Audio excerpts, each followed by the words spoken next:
నమస్కారం. శుభదినం కార్యక్రమానికి స్వాగతం.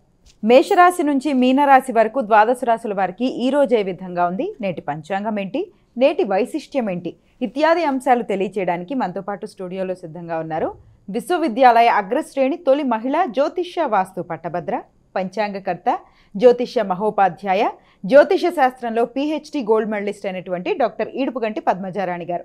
వారితో మాట్లాడదాము. ద్వాదశ రాశుల వారికి ఈ రోజు ఏ విధంగా ఉందో అడిగి తెలుసుకుందాం. నేటి పంచాంగం. అమ్మ, నేటి పంచాంగాన్ని ప్రేక్షకులకు తెలియజేస్తారు? తప్పకుండా. 26/8/2025 శ్రీ విశ్వవసునామ సంవత్సరం, దక్షిణాయనం, భాద్రపద మాసం, శుక్లపక్షం. సూర్యోదయం ఉదయం 5:42, సూర్యాస్తమయం సాయంత్రం 6:16. తిథి తదియ మధ్యాహ్నం 1:54 వరకు. నక్షత్రం హస్త పూర్తిగా. యోగాలు సాధ్య మధ్యాహ్నం 12:09 వరకు. కరణము గరజ మధ్యాహ్నం 1:54 వరకు. కరణము వణిజ రాత్రి తెల్లవారుజాము 2:46 వరకు. రాహుకాలం మధ్యాహ్నం 3:07 నుంచి 4:41 వరకు. గుళికాలం ఉదయం 11:59 నుంచి 1:33 వరకు. యమగండం ఉదయం 8:50 నుంచి 10:25 వరకు. అభిజిత్ ముహూర్తం ఉదయం 11:34 నుంచి 12:24 వరకు. దుర్ముహూర్తం ఉదయం 8:13 నుంచి 9:03 వరకు. మరలా రాత్రి 10:50 నుంచి 11:36 వరకు. అమృతకాలం రాత్రి 11:30 నుంచి 1:15 వరకు. వర్జం మధ్యాహ్నం 1:01 నుంచి 2:46 వరకు. ఇది నేటి పంచాంగం. నేటి రాశి ఫలాలు. మేషరాశి.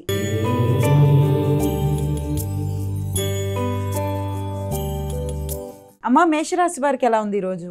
ఈ మేషరాశి వారికి ముఖ్యంగా పోటీదారుల మీద విజయాన్ని పొందడానికి ఎక్కువ శాతం కృషి చేస్తూ పనులు సాధించుకుంటారు. రుణాలని వసూలు చేసుకోగలుగుతారు. సమయానికి రుణాలని పొందగలుగుతారు. అంతేకాకుండా మీ కుటుంబ సభ్యులతో సమయాన్ని చక్కగా సద్వినియోగపరుచుకుంటారు. కమ్యూనికేషన్ బాగుంటుంది. కుటుంబ సభ్యులతో విందు వినోదాలు మొదలైన వాటిలో పాల్గొంటారు. విద్యార్థులకు విద్యాపరమైన విషయాల్లో అభివృద్ధికరంగా ఉంటుంది. ఆశించిన ఫలితాల్లో అన్ని విధాల అనుకూలతలు, లాజికల్ థింకింగ్ అనేది బాగుంటుంది. ఎనాలిసిస్ బాగుంటుంది. వృషభ రాశి.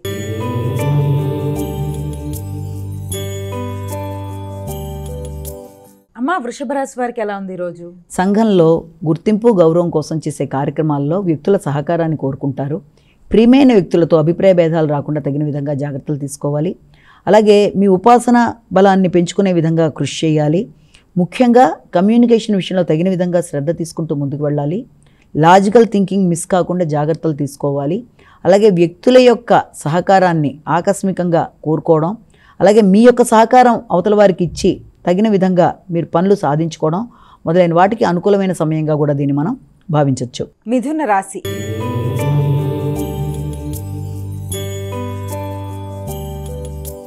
అమ్మ, మిథున రాశి వారికి ఎలా ఉంది ఈరోజు? మిథున రాశి వాళ్ళకి మాటలతో అనుకున్న పనులని చక్కగా సాధించుకుంటూ ముందుకు పెడతారు. ఆర్థిక సంబంధమైన విషయాలు అనుకూలంగా ఉంటాయి. నూతన గృహ వాహనాల మీద ఆలోచనలు అధికం చేస్తారు. నూతన అవకాశాలు లాంటివి ఏర్పడతాయి.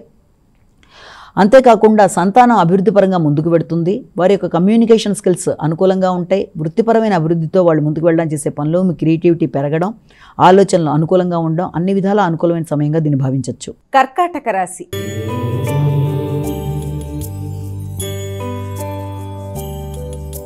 అమ్మ, కర్కాటక రాశి వారికి ఎలా ఉంది ఈరోజు? కర్కాటక రాశి వాళ్ళకి శారీరక శ్రద్ధ పెరుగుతుంది.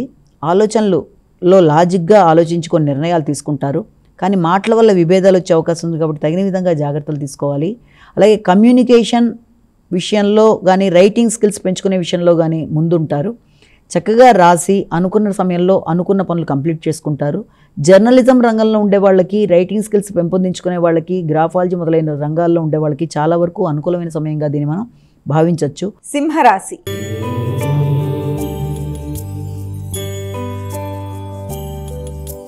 అమ్మ, సింహరాశి వారికి ఎలా ఉంది ఈరోజు? ఆర్థిక విషయాల్లో ఖర్చులని నియంత్రించుకునే విషయంలో కొంత సమయస్ఫూర్తిగా వ్యవహరించుకోవాల్సిన పరిస్థితులు అయితే కనబడుతున్నాయి. ఆర్థిక సంబంధమైన విషయాల్లో ఇబ్బందికరమైన వాతావరణం, తర్వాత ప్రయాణాల విషయాల్లో చికాకులు, నిద్రలేమి, చికాకులను అధిగమించే విధంగా జాగ్రత్తలు తీసుకుంటూ ముందుకు వెళ్ళాలి. మాటల వల్ల విభేదాలు రాకుండా ముఖ్యంగా కుటుంబ సభ్యులతో, అంటే తల్లిదండ్రులతో కానీ, గృహంలో ముఖ్యులతో కానీ చికాకులు రాకుండా తగిన విధంగా జాగ్రత్తలు తీసుకోవాలి. కోపాన్ని నియంత్రించుకోవాలి. కన్యా రాశి.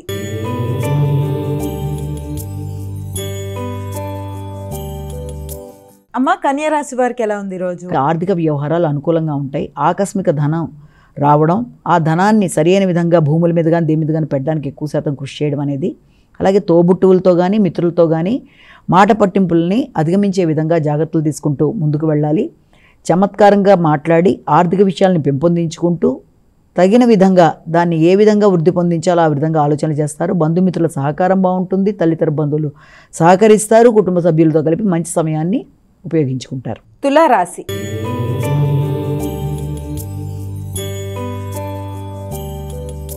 అమ్మ, తులారాశి వారికి ఎలా ఉంది ఈరోజు?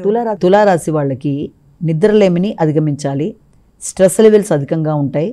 అలాగే పనుల ఒత్తిడితో చేస్తున్న కార్యక్రమాల మీద ఎక్కువ శాతం దృష్టి పెట్టడం బట్టి మీ గురించి మీరు వ్యక్తిగత శ్రద్ధ అనేది తక్కువగా ఉంటుంది.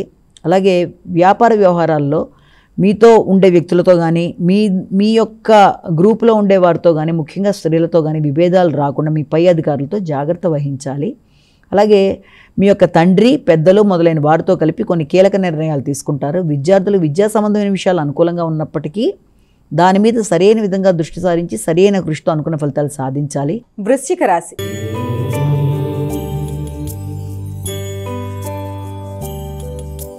అమ్మ, వృశ్చిక రాశి వారికి ఎలా ఉంది ఈరోజు? వృశ్చిక రాశి వాళ్ళకి ఆర్థిక విషయాలు అనుకూలంగా ఉంటాయి.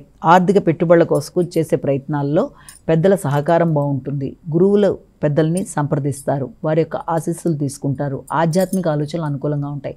ఉపాసనా బలాన్ని పెంచుకుంటారు. సంతృప్తికరమైన వాతావరణాన్ని, దైవ కార్యక్రమాల మీద ఎక్కువ దృష్టిని కేటాయించడం, దైవ మందిరాలను సందర్శించడం మొదలైన వాటికి అవకాశం ఉన్న రోజుగా ఒకటిని భావించవచ్చు. ధనస్సు రాశి.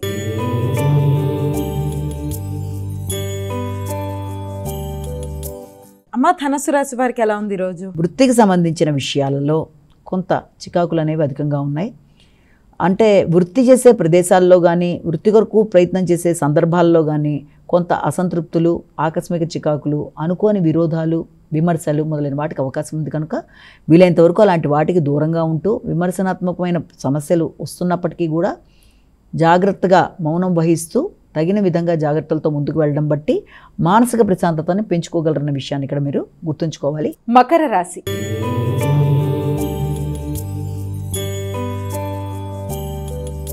అమ్మ, మకర రాశి వారికి ఎలా ఉంది ఈరోజు? భూమికి సంబంధించి లాభకరమైన విషయాలకు సంబంధించిన విషయాల మీద ఎక్కువ శాతం దృష్టి కేటాయిస్తూ ముందుకు వెళ్ళడానికి ప్రయత్నం అనేది చేస్తారు. అలాగే ముఖ్యంగా ఉన్నత విద్య కొరకు ప్రయత్నం చేసేవారు ఆ విషయంలో మిశ్రమ ఫలితాలకు అవకాశం అనేది. అలాగే భాగస్వామి వ్యవహారాలు కానీ మీ జీవిత భాగస్వామి తన యొక్క తోబుట్టువులతో కలిపి ఈరోజు వారు కొన్ని కీలకమైన నిర్ణయాలు చేయడానికి, అలాగే వ్యాపార వ్యవహారాల్లో అభివృద్ధి కొరకు కమ్యూనికేషన్ స్కిల్స్ పెంచుకోవడం, సహకారాన్ని కోరుకోవడం మొదలైన వాటికి సంబంధించిన రోజుగా దీన్ని మనం భావించవచ్చు. కుంభరాశి.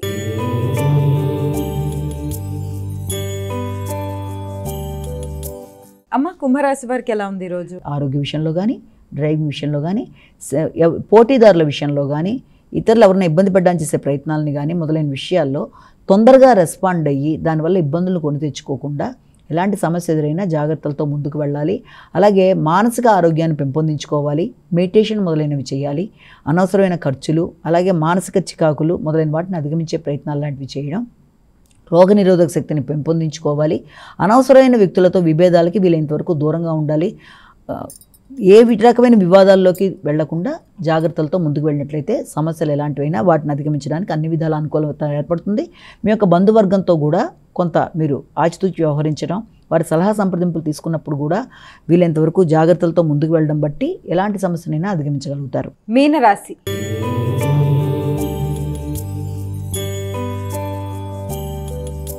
అమ్మ, చివరిదైన మీనరాశి వారికి ఏ విధంగా?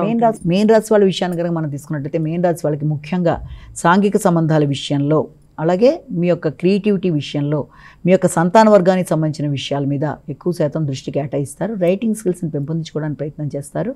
అలాగే క్రియేటివిటీని పెంపొందించుకునే విషయంలో మీకు ఆత్మీయులు, మీ యొక్క సోదర వర్గం మీకు సహకారాన్ని అందిస్తారు. మీ ఆలోచనలు అనుకూలంగా ఉంటాయి. కమ్యూనికేషన్ని పెంపొందించుకోవడానికి ప్రయత్నం చేస్తారు. కానీ అక్కడే కమ్యూనికేషన్ విషయంలో మాత్రం తగిన విధంగా జాగ్రత్తలు తీసుకోవాలి. రైటింగ్ విషయంలో కూడా ఏదైనా మెయిల్స్ ఇవ్వడంలో కానీ, ఆల్రెడీ వచ్చిన మెయిల్స్కి ఆన్సర్ చేసుకునే విషయంలో కానీ, లేకపోతే టెక్నాలజీ విషయంలో కానీ తగిన విధంగా శ్రద్ధ చూపిస్తూ ముందుకు వెళ్ళకపోవడం బట్టి అనవసర అపార్థాలకు అవకాశం ఉంటుంది కనుక వీలైనంత వరకు సోషల్ రిలేషన్స్లోనూ, అలాగే ఈ నెట్వర్క్ మొదలైన వాటి విషయంలో తగిన విధంగా జాగ్రత్తలు తీసుకుంటూ అపార్థాలను అధిగమిస్తూ ముందుకు వెళ్ళడానికి ప్రయత్నం చేయాలి. అమ్మ, ద్వాదశ రాశుల వారు ఈ రోజు సులభతరంగా వారికి వారే చేసుకోగలిగే ఒక పరిహారాన్ని తెలియజేస్తారా? 12 రాశుల వారికి కూడా ఈ రోజున ప్రతి వ్యక్తి తమ వ్యక్తిగత దైవాన్ని ప్రార్థించుకుంటూ ముందుకు వెళ్ళడం అనేది ఒక విధానం అయితే, దాంతోపాటుగా అవకాశం ఉన్నట్లయితే తప్పనిసరిగా ఈ రోజున సుబ్రహ్మణ్యేశ్వర స్వామికి సంబంధించిన శ్లోకాలు, అలాగే అమ్మవారికి సంబంధించిన అష్టోత్తర శతనామావళి మొదలైనవి చేయడం, లేకపోతే శివ పరివారానికి సంబంధించింది ఏదైనా సరే, అంటే శివుడికి సంబంధించిన అష్టోత్తరాలు శతనామావళి కానీ, అలాగే శివుడికి పార్వతికి సంబంధించిన శ్లోకాలు, దేవాలయ సందర్శన, ఇవన్నీ కూడా చాలా చాలా మంచి ఫలితాలు ఇస్తాయని మనం ఇక్కడ గమనించుకోవాలి. నేటి వైశిష్ట్యం అమ్మ, నేటి వైశిష్ట్యాన్ని ప్రేక్షకులకు తెలియజేస్తారా? నేటి వైశిష్ట్యాన్ని కనుక గమనించినట్లయితే ఈ రోజున హరితాళిక తీజ్ అంటారు, అలాగే సువర్ణ గౌరీ వ్రతం అంటారు, గౌరీ హబ్బ అంటారు. అంటే ఈ రోజున మనకి భాద్రపద మాసంలో శుక్లపక్షంలో తదియ ఇది నెక్స్ట్ డే మనకి చవితి, అంటే మర్నాడు చవితనగా ఈ రోజున మనం ఈ రకంగా చేస్తాం. హరితాళిక తీజికి సంబంధించి కూడా ఒక చిన్న విధానాన్ని కనుక ఈ రోజున కొంతమంది 16 కుడుములను మనం కూడా చేసుకుంటారు. అయితే ఈ హరితాళిక తీజ్ అనేది ఎక్కువ శాతం నార్త్ ఇండియన్స్ చేసుకుంటారు. ఇది దేనికి సంబంధించిన విషయం అంటే, శివుడి కోసం శైలపుత్రిగా, హిమవంతుని పుత్రికగా అమ్మవారు శివుణ్ణే భర్తగా పొందడానికి ఆయన కోసం అన్ని విధాలుగా కూడా ఆవిడ తపస్సు చేసి అనేక సంవత్సరాలు ఆకులు మాత్రమే తీసుకొని తర్వాత ఆహార స్వీకరణ చేయకుండా సంవత్సరాలు అనేక రకాలుగా ఆయన కోసం చేయడం, ఆ సమయంలో ఆమెకి తండ్రి వేరే సంబంధం చూడడానికి ప్రయత్నం చేయడం, నారదుడు వేరే సంబంధం తీసుకురావడం బట్టి అది ఆవిడకి ఇబ్బందికరంగా అనిపించి స్నేహితురాలి సహకారంతో ఆవిడ గుహలోకి వచ్చి దాక్కుని, స్నేహితురాలు ఆవిడకి ఆ సంబంధం విషయంలో బాధపడద్దని తీసుకొచ్చి ఒక గుహలో పెట్టి అమ్మవారు శివుడి కోసం సైకత లింగాన్ని లాగా ఒక ఇసుకతో ఒక లింగాన్ని ఏర్పరిచి ఆయన కోసం విశేషంగా ఆవిడ ఈ రకంగా పూజాది కార్యక్రమాలు, ఆయన కోసం తపస్సులు మొదలైనవి చేయడం బట్టి శివుడు ప్రత్యక్షమే ఆవిడ వివాహం చేసుకుంటానని చెప్పిన సందర్భంగా దీన్ని అంటారు. ఇందులో హరితాళిక తీజ్ అంటే ఏంటంటే హరితాళిక, హరిత ఆలిక అంటే ఏంటంటే హరితం అంటే ఏంటంటే అది అపహరించడం లాంటిది, ఆలిక అంటే స్నేహితురాలు, అంటే ఈవిడ రకంగా దాచి స్నేహితురాలు కిడ్నాప్ చేసినట్టుగా అమ్మవారిని తీసుకెళ్ళి ఒక చోట పెట్టి ఆవిడ ద్వారా ఆ పూజ చేయించి శివుణ్ణి పతిగా పొందడానికి ఏర్పరిచిన విషయం అనమాట. అందుకే ఆ కథా విధానంలో కూడా అమ్మవారు శివుణ్ణి అడుగుతుందనమాట, ఇది ఎవరు చేశారు ఇంతకు ముందు ఈ పూజా విధానం, హరితాళిక తీజ్ ఏంటన్నప్పుడు ఇది నువ్వే చేశావు, శైలపుత్రిగా ఉన్నప్పుడు నువ్వు నన్ను వివాహం చేసుకోవడానికి ఈ పూజ కార్యక్రమాలు చేసి నన్ను భర్తగా పొందావని చెప్పి శివుడు చెప్పడం జరుగుతుందన్నమాట. ఇందులో ప్రధానంగా ఏంటంటే వివాహం కాని స్త్రీలు మంచి భర్త కొరకు ఈ రకమైన పూజ చేస్తారు. అలాగే వివాహమైన స్త్రీలు భర్త యొక్క శ్రేయస్సు కోసం, ఆయుష్ కోసం, ఆరోగ్యం కోసం, అన్ని రకాల అభివృద్ధి కొరకు, మంచి సంతానం కొరకు ఈ రకమైన హరితాళిక తీజ్ అనేది చేయడం అనేది, ఈ రోజున పూర్తి రోజంతా కూడా అమ్మవారిని శివుణ్ణి ఆరాధించడం అనేది, అలాగే వారి దేవాలయాలు సందర్శించడం అనేది, అలాగే వారి యొక్క కుటుంబ సభ్యులు వారికి కావలసినవన్నీ కూడా ఇవ్వడం, అంటే చక్కటి గిఫ్ట్లు ఇవ్వడం అనేది అమ్మాయిలకి అన్ని విధాలుగా కూడాను ఇది చాలా విశేషంగా చేసే హరితాళిక తీజ్ అంటారు. అదేవిధంగా గౌరీ హబ్బాని కూడా కొన్ని ప్రదేశాల్లో గౌరీదేవిని పూజించడం అనేది కూడా ఒకటి చేస్తారు. అలాగే సువర్ణ గౌరీ వ్రతంగా కూడా ఈ రోజున అమ్మవారి పూజా విధానాలు కార్యక్రమాలన్నీ చేస్తారు. కాబట్టి ఎలా చూసినా అలాగే 16 కుడుములు నోమని చెప్పి కూడా ఈ రోజున దీనికి సంబంధించి కూడా చిన్న కథ కనుక మనం చూసుకున్నట్లయితే, ఒక రాచకన్య ఒక ప్రదేశంలో ఆవిడ చాలా విధాలుగా బాధపడుతూ అన్ని విధాలుగా కూడా కుమిలిపోతుంటే అటుగా వస్తున్న శివపార్వతులు అడుగుతారు, ఎందుకమ్మా నువ్వు బాధపడుతున్నావు అని అడిగితే, నేను ఇలాగా ఆర్థిక విషయాలు అన్ని రకాలుగా ఇబ్బంది పడుతున్నానని చెప్పి ఆవిడ చెప్పడం జరుగుతుంది. నువ్వు కిందటి జన్మలో 16 కుడుముల నోము చేసి ఆ చేసింది దానికి ఉల్లంఘన చేసావు, ఆ పూర్తిగా చేయకుండా పూజా విధానం దాన్ని పూర్తి చేసినట్లయితే నీకు అన్ని విధాల అనుకూలత ఏర్పడుతుందని ఆవిడ చెప్తే అమ్మవారు అలాగే అనుకుని ఆమె ఇంటికి వెళ్ళి ఆ పూజాది కార్యక్రమాలు చేయడానికి ప్రయత్నం చేసి మొత్తాన్ని 16 కుడుములు చేసి వాటిని చాటలో పెట్టి అన్నీ చేసుకుని ప్రయత్నం చేసి ఈ లోపల పక్క చోటుకి వెళ్ళి చల్ల తీసుకురావడానికి పెడితే ఈ లోపల సునకం వచ్చి అక్కడ ఉన్న ఆ కుడుములు తినేయడం జరుగుతుంది. అయ్యో ఆ చల్ల తీసుకుని వచ్చిన ఆ కన్య ఇక్కడ కుడుములన్నీ అయిపోయి అని చెప్పి చూసి అయినా కూడా కోపం రాకుండా ఆ చల్ల కూడా సునకానికి ఇవ్వడంతో ఆ వెంటనే అమ్మవారు ప్రత్యక్షమై ఆమె యొక్క ఇబ్బందిని అధిగమించే విధంగా ఆవిడకి అన్ని రకాల ఐశ్వర్యాలు ఏర్పడేట్టుగా దీవించింది అన్నట్టుగా కథా విధానంలో చెప్తారనమాట. అంటే దానికి ఏంటంటే 16 కుడుములముగా 16 సంవత్సరాలు చేసేవాడు అంటారు. దాని విధి విధానాలన్నీ ఆ యొక్క వ్రతంలో ఉంటాయి. మొత్తానికి ఏంటంటే దానికి సంబంధించిన కథ అయితే ఈ రకంగా ఉంటుంది. అలాగే హరితాళిక తీజ్ కథ విధానం ఇలా ఉంటుంది. ఏది ఏమైనా ఈ రోజున అమ్మవారిని అంటే మన యొక్క పార్వతీదేవిని శివుణ్ణి పూజించడం అనేది, అలాగే వారి యొక్క ఆశీస్సులతో మంచి సంతానాన్ని, మంచి భర్తని పొందడం, వివాహం అయిపోయిన వాళ్ళైతే వారి భర్త యొక్క ఆయురారోగ్యాల కోసం చేయడం అనేది మొదలైనవన్నీ కూడా ఈరోజు విశేషంగా చెప్తారు. ఇది ఈనాటి వైశిష్యంగా మనం చెప్తాం. నమస్కారం. ఇది ఈనాటి మన శుభదినం కార్యక్రమం. మరో కార్యక్రమంతో మళ్ళీ కలుసుకుందాం. అంతవరకు సెలవు. నమస్కారం.